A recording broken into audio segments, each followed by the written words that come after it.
Hi everybody, welcome back to Travel with Kit. I've just returned from Musandam, which is a enclave of Oman to the north of the UAE, where I was diving with this. It's the Meikon underwater housing for the Xt2. I'm going to do a quick video talking about the camera case and my experience using this case.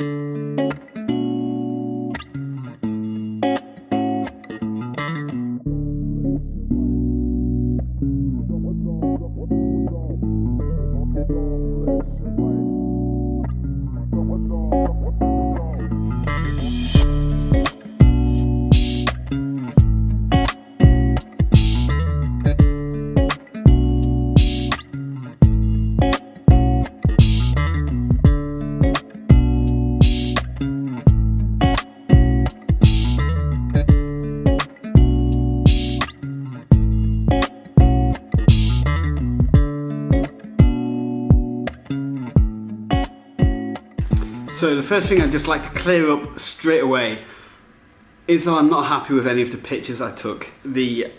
One of the big reasons is the fact that first of all, I underexposed all of my images and I shot them in JPEG, so I can't really recover them without really losing the quality in the photographs. Anyway, that mistake's been made. I'm not going to make it again.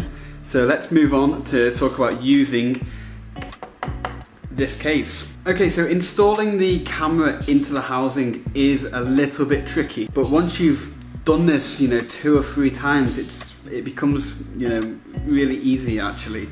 You just have to make sure that certain parts line up with certain other parts and close the door. I know a lot of people are kind of put off by using a case like this because they think it's just way too complicated, and it does look, quite complicated. But it's not, it's really not. On the Fujifilm xt2, you have the dials on the top that control the shutter speed, they control the exposure compensation, and they're all mimicked on this case. So if you want to change the shutter speed, you turn this dial. If you want to change the ISO, you turn this dial. If you want to change the mode from stills to video, you use this lever, you press this to take a picture. It's actually quite straightforward once you familiarise yourself with the locations of each of these dials. So shooting this camera underwater, very, very different. Honestly, I went into the water thinking that it would be straightforward, that I'd take amazing pictures, and that's just not the case, despite the fact I have a great excuse that I shot all of my pictures in JPEG. None of them are really composed very well. My exposure was off, and actually a lot of them just aren't sharp.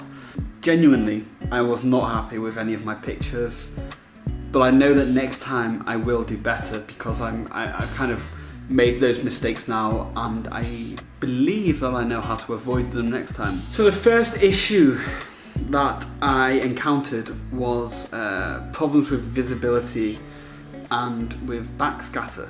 So because the visibility wasn't great, there was a lot of particles in the water, and those particles catch the light and really ruin a picture, to be honest. They are incredibly distracting and they really deduct from the scene that you're trying to take.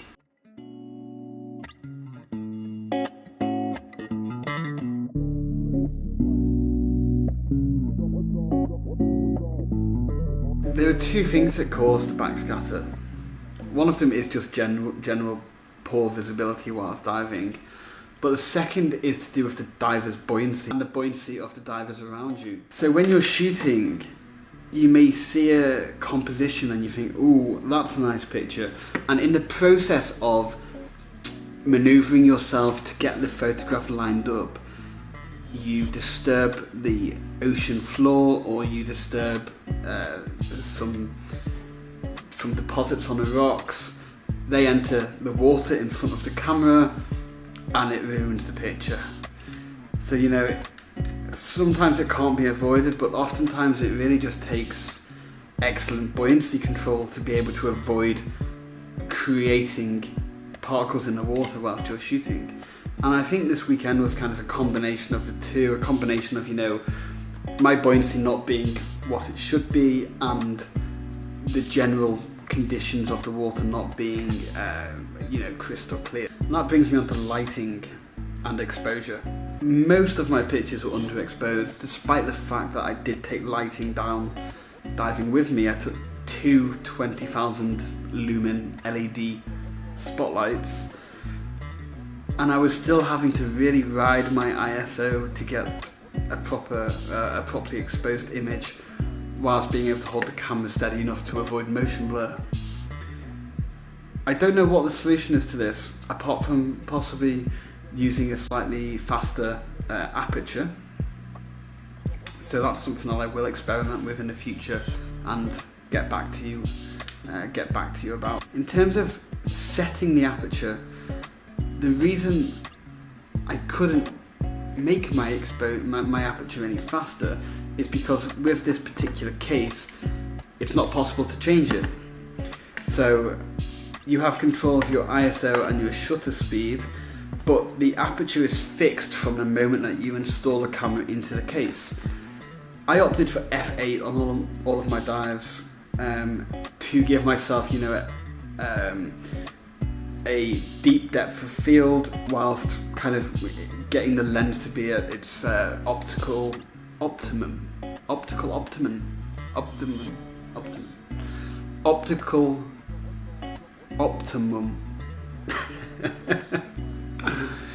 So I will experiment in the future, you know, maybe a f4 would be more appropriate, maybe you know, going really fast like an f2.8 would work. I don't know.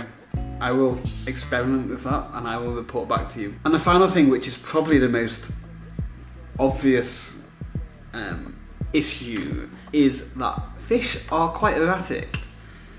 You might see a fish and think, oh, this is such a beautiful fish, I'm gonna go take a picture of it. Dum dum dum dum dum, the fish has disappeared into a hole. And this happens again and again and again and again, and you really just have to be patient. There's no way to control that. You just have to accept that fish don't like their picture being taken. I kind of understand where they're coming from.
So to conclude,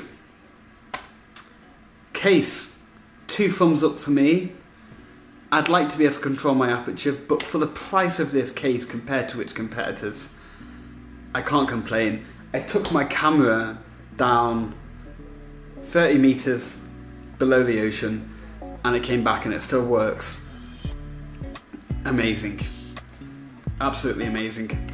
So the case, it's good. It works. You can't control your aperture, but considering the price of this case and the price of its competitors, I'm willing to let that go. You know, it's a fraction of the price of other camera housing out there, and I would strongly recommend it if you're interested in taking photos underwater. If you think that this is something that you might enjoy, go for it. It's survived, and that is the main thing, and that is all that I was really hoping would happen with this case. So I hope you found this useful. I am actually going to be diving in the Maldives in around 6 or 8 weeks, and I will be taking this case, and I will do another video once I'm a little bit more confident using it and once I have something good to show you. But for now, I'm going to love you and leave you. If you've enjoyed the video, please like, please subscribe. It means a hell of a lot to me. And there's my doorbell. See you later.